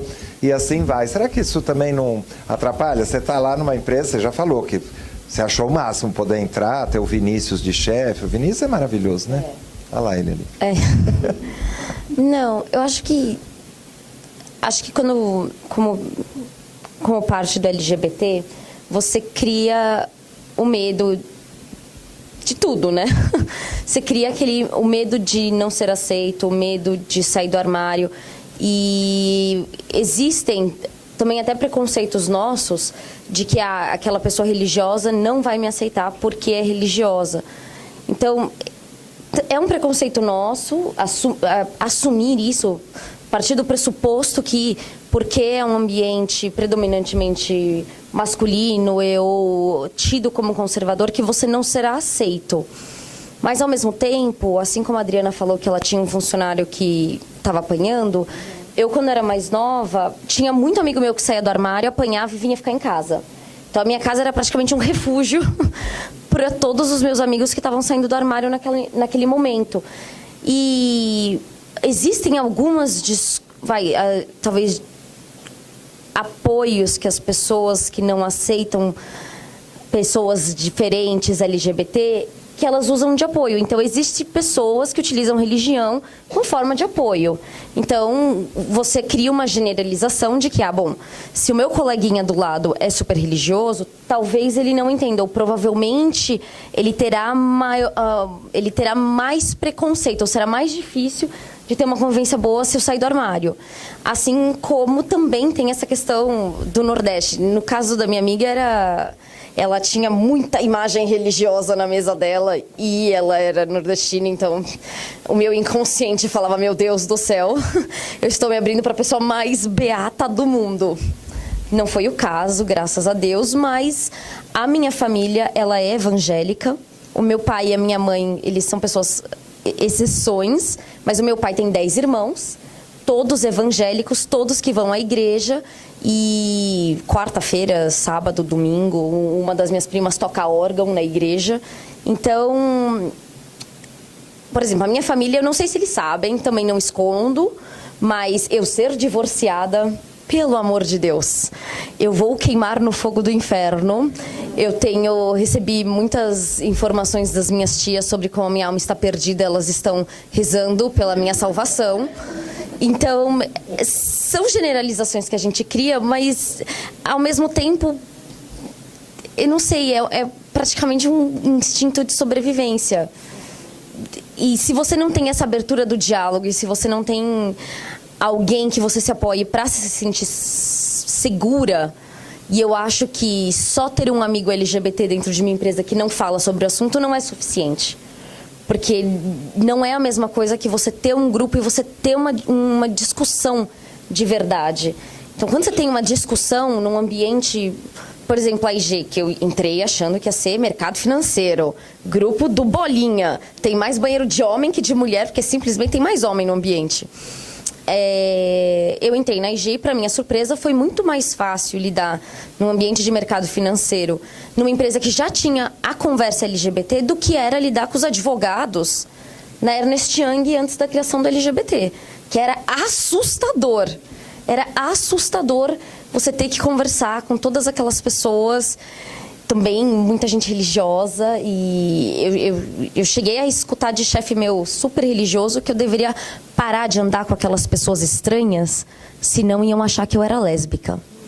Assim, dica de amigo, porque senão, sabe, pode impactar a sua carreira. E eu olho e falo, meu Deus, meu chefe, assim, três cargos acima de mim me dando uma dica: pare de andar com as pessoas diferentonas. Porque uma das minhas amigas, ela era claramente uma lésbica mais masculinizada, e conversava com ela, saía para almoço e tudo mais, e começou a surgir um desconforto dos meus pares que vieram me alertar ao perigo de ser vista como lésbica e o que isso poderia acontecer com a minha carreira. Então, sabe, era... Mas são aquelas agressões. Ele não sabia que eu era bissexual, e ele estava genuinamente achando que ele estava me ajudando, e na verdade ele só estava me enfiando mais pro fundo do armário. Porque eu falava assim, meu Deus, agora eu não posso nem escolher com quem eu almoço, com quem eu converso. É assustador. E um ambiente machista, masculino, sem um grupo, ele vira um ambiente muito tóxico. É muito importante o grupo, porque você pega uma empresa como a IG, que é uma empresa muito masculina e também conservadora, nem tanto assim, agora que eu entrei lá, eu acho que os advogados são mais conservadores, mas uma empresa masculina, no momento que você tem um grupo, você liberta, ainda que você tenha pessoas preconceituosas lá dentro, você liberta o LGBT. Isso que é importante, na minha opinião, libertar. A minha ideia é assim, a gente precisa ter estratégias, né? Você tem diferentes lugares, as questões se apresentam de diferentes formas, em diferentes setores do mercado, regiões do país, a pluralidade de religiões, visões de mundo das pessoas. Você tem que ter uma estratégia para lidar com elas, mas dizer ali é impossível, lá é mais ou aqui é menos, eu acho que essa é a ideia, para a gente poder lidar com isso, porque tem que lidar. E também o mundo está mudando, o mundo do campo. Eu trabalho com várias empresas e gosto de ir para os interiores, lá para as coisas todas. Aí quando você vem falar de diversidade, às vezes eu falo explicitamente sobre o tema LGBT, às vezes sobre diversidade em geral, tá lá no meio do país, lá com os agricultores, com as coisas todas, fala, eu também sou gay, eu não sei o quê, falou, muito bem, então. E a gente tem uma ideia que, né, isso é coisa da grande cidade. Denise, você que está mais nova, qual é o conceito de bissexualidade que te encantou mais, assim? O que você viu? Como o Rubens falou, né, é um tema complexo, não é dizer que a gente é sabido, que já tem tudo resolvido, tem um monte de livro, um monte de coisa aí, mas é um tema complexo, porque é da vida, e tudo que é da vida é assim mesmo, né? O que te encantou nos conceitos, na hora de você ter que se pensar assim, bom, estão me definindo assim, ou eu estou tendo como referência a essas questões? O que te encantou como conceito? Então, eu não me sentia pertencente, na verdade. Quando falava assim, eu estava num relacionamento, de fato, que é uma coisa que eu gosto de ressaltar, que assim, independente do seu relacionamento, a pessoa bissexual, ela permanece bissexual. Então, eu estava num relacionamento com homem, lida como uma pessoa hétero, mas eu não me sentia aquilo, eu não me sentia contemplada naquele rótulo. E a partir do momento que eu comecei a me relacionar com mulheres abertamente, eu fui lida como lésbica. Então, para mim também, assim, para a sociedade, ok. Mas você fica aquele questionamento, será que eu sou? Será que eu não sou? Quando você começa a pesquisar, entender os termos, que você se sente contemplado, eu não me sinto totalmente contemplado no bissexual. Bissexual é que eu falo abertamente. Mas eu me sinto mais contemplado no termo de pansexual, que é um outro tipo de complexidade, de caixinha. Mas... Não, vai ter que explicar. O que é pan? Ai, meu Deus. Quando a gente fala... A Adriana já fez eu cair da cadeira da outra vez. Ela falou, eu sou bi. Eu falei, não é lésbica? Meu Deus, já... É porque a gente entra na questão de identidade de gênero, né? Você gosta de homem e de mulher, mas tem aquelas pessoas que não se identificam com esses gêneros ou se identificam com mais desses gêneros. Eu não me limito, eu posso gostar simplesmente dessa pessoa, e como bissexual não é contemplado. Então, eu gosto... O pansexual é isso, você gostar da pessoa, independente do gênero dela, independente da identidade dela. Que é pessoa, simples. O ideal seria que não existissem os rótulos, mas já que necessita, que eles precisam existir para gerar visibilidade, para as pessoas entenderem que tem uma diferença sim, que isso impacta na vida das pessoas, então a gente se apropria deles. Então, eu me sinto mais contemplada no pan. Mas eu vim como bi porque, socialmente, até por conhecimento das pessoas, eu me identifico como bi. Porque aí tem que explicar o que é pan, né? Não, mas é legal. Eu fiz a pergunta para a pessoa certa, por isso que eu usei o estereótipo aqui da idade, com todo respeito a nós que temos um pouquinho mais de 20 anos. Mas é legal porque... Imaginei isso, que você tende a estar mais antenado em coisas que a minha geração penou.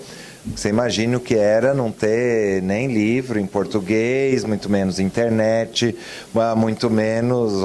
Ixi, era difícil. Então, vocês estão mais antenados aí com esses conceitos que ajudam, né, a gente a entender, se entender. Sim, ajuda, mas assim... É outra coisa que eu gosto de falar também, que eu já participo de algumas rodas, não desse formato, mas já participo, é que, assim, para mim, o meu entendimento foi mais fácil, mas a saída do armário, muitas vezes, não é. Porque tem a questão de você carregar a sua família, a sua cultura, os ambientes que você está, então isso também impacta. É claro que eu tive um privilégio de poder... nova, entender o que eu era, sair do armário, falar, mas nem todo mundo ainda tem isso, e tem a questão de violência. Eu tenho muitos amigos que são expulsos de casa, que correm riscos de vida, tipo, não só emocional, não é questão de opressão emocional, também física, de não ter uma estrutura, nem na família, emprego. Então, hoje a gente tem acesso à informação. Meu irmão está sendo educado de uma forma extremamente diferente, porque ele já tem uma visão, né? Ele conhece alguém, então ele tem 8 anos, ele vai crescer sabendo que existe uma possibilidade. Eu não cresci sabendo. Eu tive conhecimento depois que eu entrei na faculdade, que eu comecei a trabalhar aqui, que eu conheci pessoas diferentes. Mas ainda assim, eu acho que em questão de se assumir, de se afirmar, vai ser lá para os nossos netos, né? Porque aí toda a população já vai ter um conhecimento, talvez. Ou não, né? Ou não. Porque o mundo está sendo construído. Né? Você desenhar um futuro, uma coisa toda, como se já tivesse escrito, não é bem assim. Ó. Tem intenções aí, né? Tem coisas, vamos ter que olhar, né? Vamos fazer a última rodada dando dicas. Que dicas que você daria, Marina, pensando assim, né? Eu acho que cada um de nós vai ter um conjunto de dicas. O Rubem já deu lá dicas para aliados, vai pensando para dar mais dicas. Vamos dando dicas aí. De relacionamento, de coisas, como é que né? Como se comportar. Eu acho que, pelo menos assim, pela minha experiência, o que mais incomoda é o levantar de sobrancelhas, assim, quando você...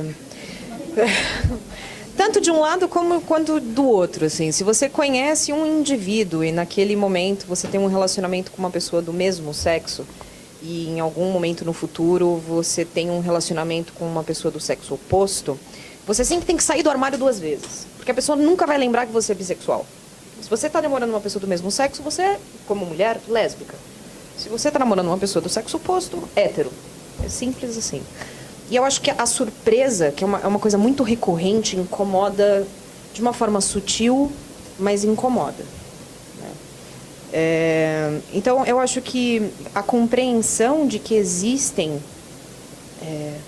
realidades diferentes, identidades de grupo diferentes, e aceitar que nem todas as suas verdades particulares são verdades absolutas, torna esse comportamento da surpresa e do espanto não tão natural quanto ele é normalmente. Esse seria o meu conselho, assim, mantenha em mente constantemente que existem outras pessoas que não são iguais a você e que ninguém nunca será igual a você. Nós somos únicos em nossas próprias formas, né? Também. Adriano, acho que trouxe também a questão, né, que quando você fala nesse campo, né, da orientação sexual, vocês viram, a gente está falando de desejo, está falando de algo mais profundo do que escolhas, né? A escolha faz parte da nossa vida, do jeito que você quer ser, aquilo que você é, a coisa toda, mas não tem muita escolha, é o desejo, para onde se orienta, né? O teu olhar, a tua questão toda. Mas quando você fala disso, os outros te reduzem a sexo. E sexo mesmo, né? Eu sempre lembro isso. Você pode morrer virgem, nunca ter transado, nunca ter feito nada. Isso não quer dizer que você não tem uma orientação sexual. Mas as pessoas... Já pensou a gente se relacionar assim com as pessoas heterossexuais? Alguém falar, eu sou casado aqui com a fulana, você imaginar ele fazendo sexo com a pessoa. Não sei vocês, mas eu não passa isso na minha cabeça. Não deveria ser assim, né? E as pessoas ficam assim, logo achando tudo muito estranho. Por isso que se afastam, né? Fala assim, ela vai comigo ali, está me chamando para almoçar junto, qual é o seu interesse? Vira uma relação esquisita até conseguir fazer essas questões, né? Vamos para o Rubens. Rubens, dá mais dicas. Dê mais dicas aí. Você falou para eu ir pensando, não deu tempo, assim. Mas vamos lá. Não, acho que... Eu estava pensando no que eu posso fazer diferente, né? E é difícil... Eu acho que fora a questão do papel de aliado que tem, acho que a gente como liderança, até como aliado, tem o papel também de ser mais vocal. Né? Eu acho que assim, não basta a gente ser receptivo, mas a gente tem que ter o papel de influenciar, de falar mais. E mesmo aquela conversinha de café, aquela coisinha escondida, a gente tem que ser vocal. Né? Não adianta só eu estar aqui e eu ouvir um comentário e eu não tomar uma posição. Né? Eu lembro até hoje de um exemplo que eu ouvi, que ser líder é você tomar posição. Né? O que um líder faz, o que alguém faz numa posição de liderança é tomar posição. Né? Então a gente tem que tomar posição, não basta eu estar aqui ajudando, pensando em criar um ambiente mais igual e ouvir um comentário e não tomar uma posição. Né? Então, eu não sei se isso serve de dica para todo mundo, serve de dica para mim, né? Que é o que eu me proponho a fazer. Eu gostaria até de ouvir mais de vocês, o que a gente como empresa tem que parar de fazer, o que a gente está fazendo e está no caminho certo, e o que a gente ainda não faz e pode fazer. Né? Acho que eu sempre penso nessas três coisas. O que eu devo continuar, o que eu tenho que parar e o que eu tenho que começar. Né? E tanto como pessoa e como empresa eu teria curiosidade de saber um pouco mais. Eu me proponho a começar a, quando ouvir alguma coisa inadequada, intervir mais. Né? Porque às vezes é num ambiente que não está ferindo ninguém, mas é uma coisa que não é legal, é nociva. Né? E eu que me proponho pessoalmente a fazer isso. Na frente das câmeras até, o compromisso. E é difícil, né? E é difícil isso para todos nós, fazer esse posicionamento. Às vezes você pode ser agressivo demais, aí tem que ser coerente, né? Você vai se posicionar a favor do quê? E dentro da organização onde você está, porque não é qualquer ambiente, porque nos diferentes ambientes que a gente convive, você pode ter ali, mas em geral você tem uma identidade, né? Uma identificação com a identidade da empresa, é legal ver aqueles valores, aquelas coisas, portanto não cabe estapear ninguém. Fala, eu vou te matar porque você tem que aprender a respeitar as pessoas. Fala, então, vamos começar por você, né? Agora, cada um vai ter que achar o seu jeito de interferir, mas é muito legal intervir, né? Eu mesmo peno com isso, às vezes eu fico ali, né, falo, como vai fazer? Então, eu sou engraçadinho, é o meu jeito de fazer. Cada um tem seu jeito, mas é legal intervir. Adriana, dica? Dica. Primeiro, eu acho que para a Cargill continuar fazendo esse trabalho, né, maravilhoso, dessas conversas, esses Pride Talks que são tão significativos. E uma vez eu vi você no Facebook comentando assim, casamentos homoafetivos são para homossexuais. Se você é hétero, você não precisa se preocupar com isso. Certo? Você pode simplesmente olhar e dizer, puxa, alguém está se casando e é tão simples quanto isso. Mas eu acho que, além disso, tem essa vocalidade e tem se posicionar em respeito a tudo. E aí eu advogo também em nome da mulher negra, da pessoa com deficiência, da importância da gente olhar para as pessoas e simplesmente respeitar o outro. Acho que isso a gente tem que fazer sempre, respeitar a opinião e não assumir, então, que todos somos héteros, porque às vezes a gente vai ter que dizer para você que nós não somos. E só para finalizar, porque senão as pessoas vão ficar com dúvida, vão procurar depois para me conta do casamento. Aí, antes de terminar, né? Sim, eu passei 8 meses depois daquilo tudo programando o meu casamento com a Carol, sem a participação da minha mãe. Ela não viu o vestido, não escolheu as flores, não viu os doces. Recebeu o convite, mas não abriu na minha frente. Mas 2 dias antes, eles fizeram um depósito na minha conta para ajudar nas contas do casamento e foram no casamento depois. Muito bom. Foram meu pai, minha mãe, meus 2 sobrinhos, e o mais legal é que eu fiquei, de novo, né, mais de 2 horas para contar para o meu sobrinho maior que eu ia me casar com a Carol e tudo. A gente estava no carro e eu, ai, boa, a tia precisa te falar uma coisa, você quer? Aí eu falei, a tia vai casar com a Carol. Aí ele olhou para mim, as 2 de noiva? Sério? Que máximo, tia, amei! Gente, não acreditei naquilo dessas gerações, né, mais novas. Respondem tão diferente. E uma coisa super legal, você tem filhos? Olha que oportunidade, gente. O nosso sponsor executivo na IBM, ele diz assim para mim, Dri, eu não sou sponsor executivo há 3 anos porque eu quero fazer um papel legal aqui na empresa, mas eu tenho filhos e eu quero voltar para casa e ajudá-los a crescer nesse mundo. E eu quero ter algumas respostas para eles. Talvez eu não saiba todas, mas o que vocês me ensinam aqui através da comunidade me ajuda a voltar para casa e ajudar meus filhos a serem pessoas melhores, né? Então pensem nisso. Como você pode sair da empresa e voltar para casa contaminando por bem, né, sua família e seus amigos. Muito bom.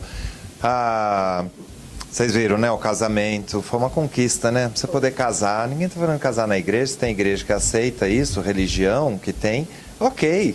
Estamos falando como um direito civil, uma coisa de você poder casar. Vocês viram que nós, LGBT, agora está em discussão no Supremo, não podemos doar sangue. Somos proibidos, porque só nós somos um perigo.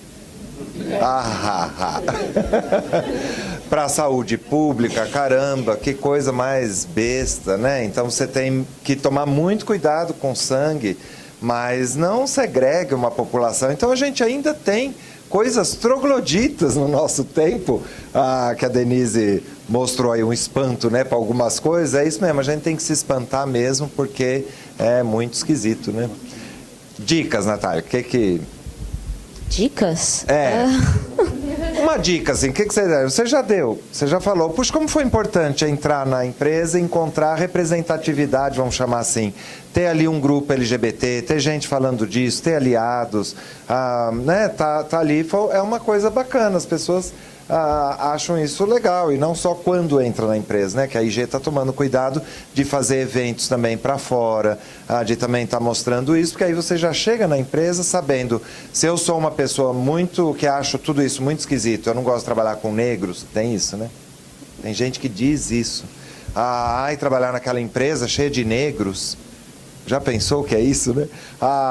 Ali mulher manda, basta ser mulher para mandar, porque aí vem as desculpas, né? Para você continuar. É muito horrível. E tem gente que, então, é melhor que essas pessoas pensem bem na vida e possam ir trabalhar talvez em outros lugares. Mas essa foi uma boa dica que você deu aí. Né? Assuma, saia do armário, explicite, tenha lideranças falando disso, aliados ou pessoas LGBT, porque isso ajuda as pessoas, né? Eu não sei, eu já falei bastante coisa. Eu acho que uma coisa, talvez mais para quem... Deixa eu pensar, estou tentando trazer alguma coisa mais para o meio corporativo. Uma coisa que... Não, pode ser de coisa também, de relacionamentos, de coisa, dica para pais, dica para irmãos, pode ser. Não. Tem de tudo aqui, ó, somos pais, irmãos, avós. Não, eu acho que uma das grandes questões bissexuais é que, mesmo dentro do LGBT, muita gente vê o bissexual como alguém que não se achou, que ainda está fazendo uma transição, que está em dúvida, ou que prefere ser bissexual para não necessariamente ter que sair do armário. Isso é uma coisa super comum você tem certeza que você não é lésbica e você só está falando que você é bissexual porque aí é mais fácil? Então, primeiro, bissexual, existem pessoas bissexuais. Você não é binário ou agora, sei lá, trinário, gay, lésbica ou hétero. Não, tem pessoas que gostam de todo tipo de gente e... Desculpa se eu não consigo me definir em uma das outras caixinhas, mas não é... Por favor, não façam a pergunta, você não está só confuso? Não, gente. Sair e de dizer sou bissexual demora tanto e causa tanto pânico, é tão angustiante, que na hora que eu te digo eu sou bissexual, por favor, não me vire e fale, tem certeza que você não é lésbica? Acho que você, assim, tem uma carinha de lésbica. Outra coisa que é interessante é a sua orientação sexual não tem nada a ver com a sua escolha de se relacionar. Então, tem pessoas que estão em relacionamentos abertos, poliamor. O bissexual, ele não necessariamente quer uma estrutura diferente. Não pode ser que sim, mas não é necessário. Então, não é porque você é bissexual que você é guloso, que você é uma pessoa louca do ponto de vista sexual, apesar dessa ser a representação do bissexual na mídia. Então, assim, essas conversas são coisas separadas e não quer dizer que só porque você é bissexual, você imediatamente entrou em todas as outras caixinhas e agora é assim, só a 3, entendeu? Não, gente. Não tem nada a ver uma coisa com a outra. O poliamor que você traz é o conceito que fala um pouco isso, você se relacionar ao mesmo tempo, você casar, mas o poliamor, por exemplo, também 3, não quer dizer que você necessariamente se relaciona sexualmente com mais de uma pessoa ao mesmo tempo. O poliamor, ele vem da ideia que você pode amar mais de uma pessoa. Se isso vai trazer para um relacionamento sexual com mais de uma pessoa, com mais de 2 pessoas, isso é outra história. Perfeito. Mas é tudo assim, é tudo... Não pressuponham que a pessoa, só porque ela é diferente ou não é uma pessoa que tem atração por apenas um outro tipo de pessoa, então não tem atração apenas pelo sexo oposto ou pelo mesmo sexo, não quer dizer que todas essas outras coisas, que são todas outras siglas, outras formas de se relacionar, que isso diretamente são as coisas que a gente necessariamente quer, gosta ou está a fim de ser convidado para. Ok. É como se não tivesse filtro, né? Não! Fala, olha, eu conheço uma mulher ali ótima, tá? Fala, então, pra você, vai lá. Eu não é assim, né? Fala, Denise, tem alguma dica?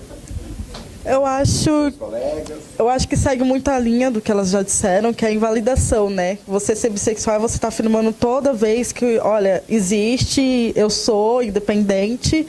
E eu vou até comentar o que aconteceu comigo quando eu assumi um namoro com uma mulher, que eu cheguei aqui na empresa, várias pessoas vieram me cumprimentar, foi muito bom, foi muito legal. Só que aí teve uma pessoa que veio, eu não sabia que você era lésbica.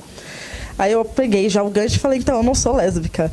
A pessoa, não, mas não interessa, você está se relacionando com uma mulher, e começou a falar isso, não me deu voz para falar, para explicar. Então ela me silenciou também, porque assim, o bissexual não está sendo ouvido.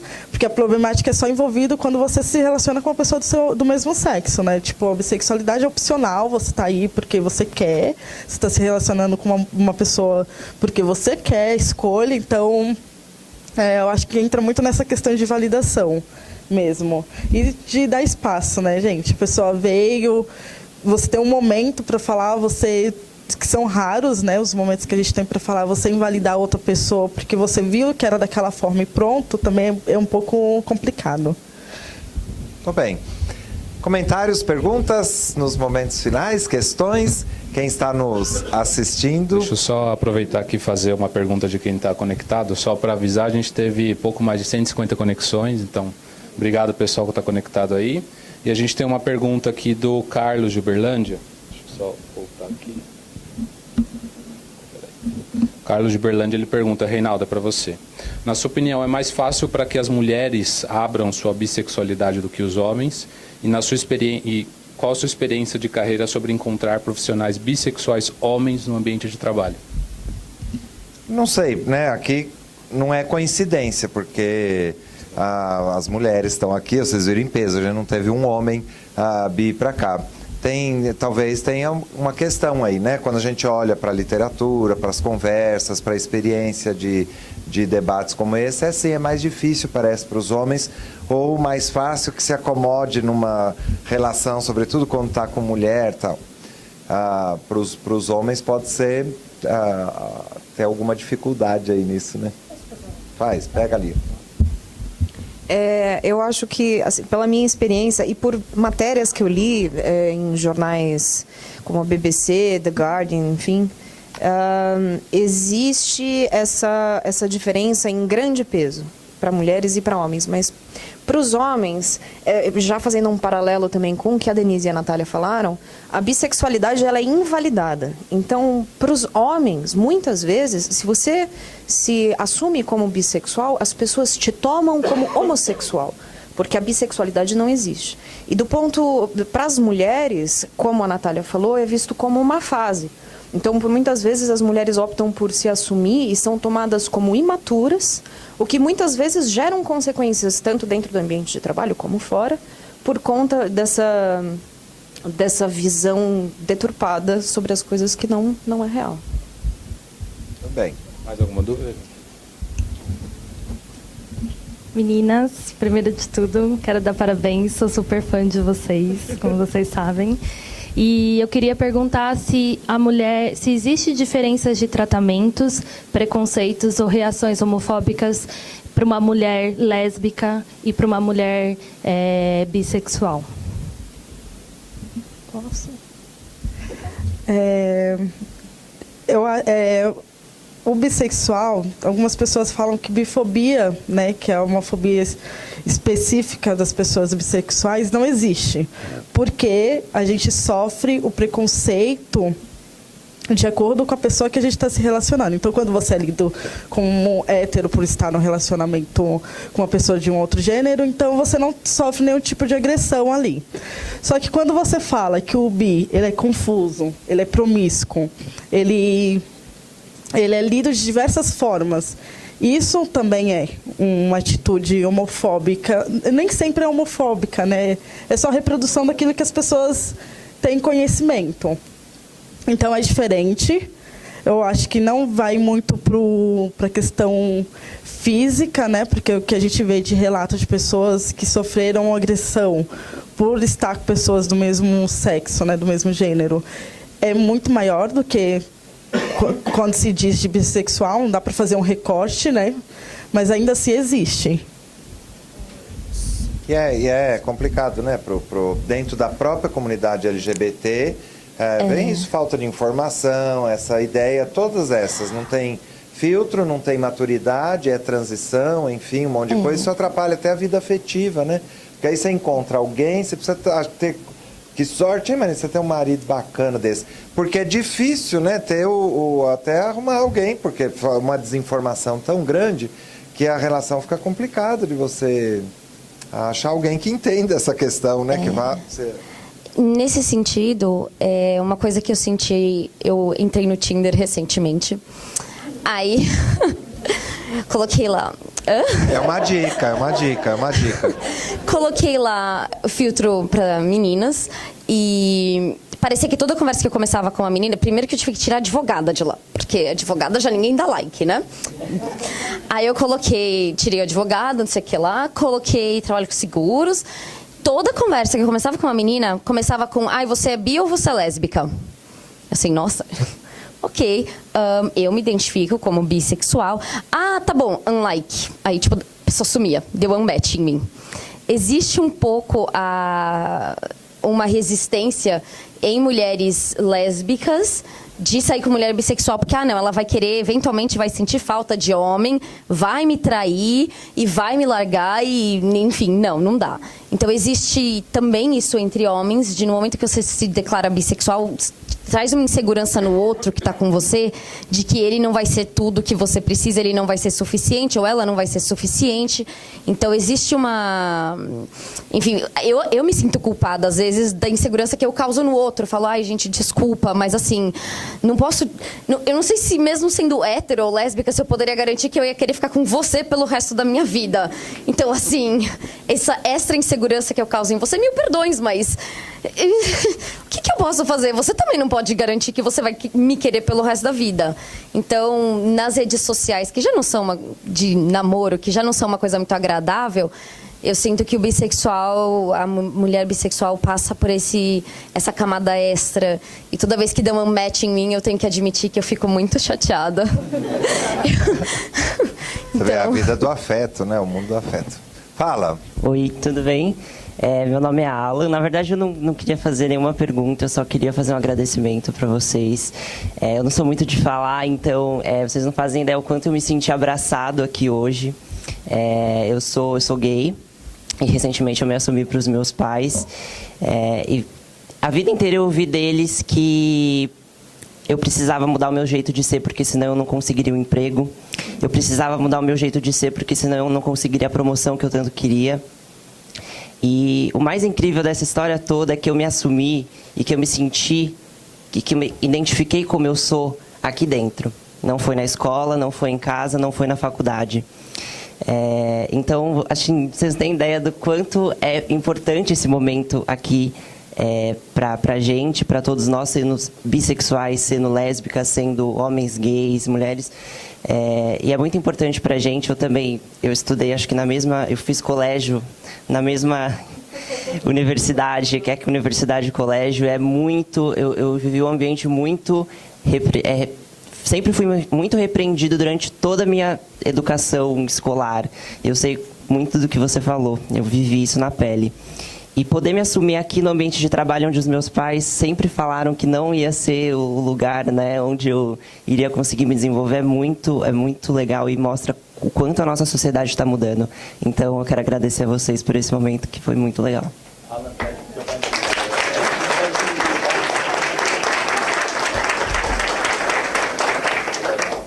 Legal. Você vê que você não vai fazer carreira por outros motivos, se for o caso. Já não é mais por esse, como o Rubens falou. Tire isso da cabeça, já não é mais assunto para você. Foque lá nas questões que você precisa para fazer carreira. O lado de cá é ficar super atento a isso, né? Não achar que talento vem embrulhadinho de um jeito hétero de ser, macho de ser, de coisa. As pessoas talentosas são plurais, vêm de várias formas, nos desafiam, né?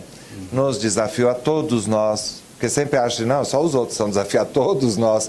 Todos nós temos essas questões, é legal poder falar sobre isso.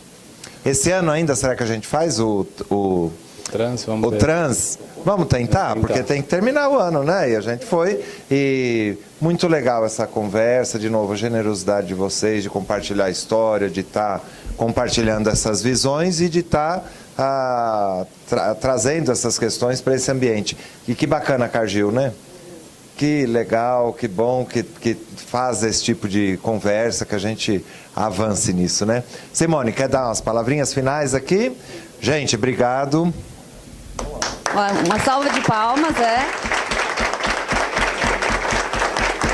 Obrigada, queria agradecer mesmo nossos convidados especiais, internos e externos. Acho que foi ótimo, é um momento de muito aprendizado, né? Queria agradecer ao time do Pride por possibilitar essa nossa conversa e disponibilizar essa conversa para tantas pessoas, tanto aqui quanto as 150 conexões que estão aí pelo Brasil afora. Então, acho que é graças ao trabalho deles, como voluntários aí por essa causa, da gente poder estar aqui e conversando sobre o assunto. É um momento de muito aprendizado, acho que a gente aprende muito, né? A gente aprende muito como pessoa, como interagir com outras pessoas, como organização, o que a gente pode fazer, o que a gente pode melhorar, a gente como líder também, como a gente deve agir. Então, é um momento sempre muito rico, de muita curiosidade. Eu acho que é muito bom essa curiosidade de aprender um pouco mais sobre o outro, né, e sobre a singularidade das pessoas. Então, é um momento muito bacana. Muito obrigada, muito bom ter vocês aqui com a gente. Obrigada.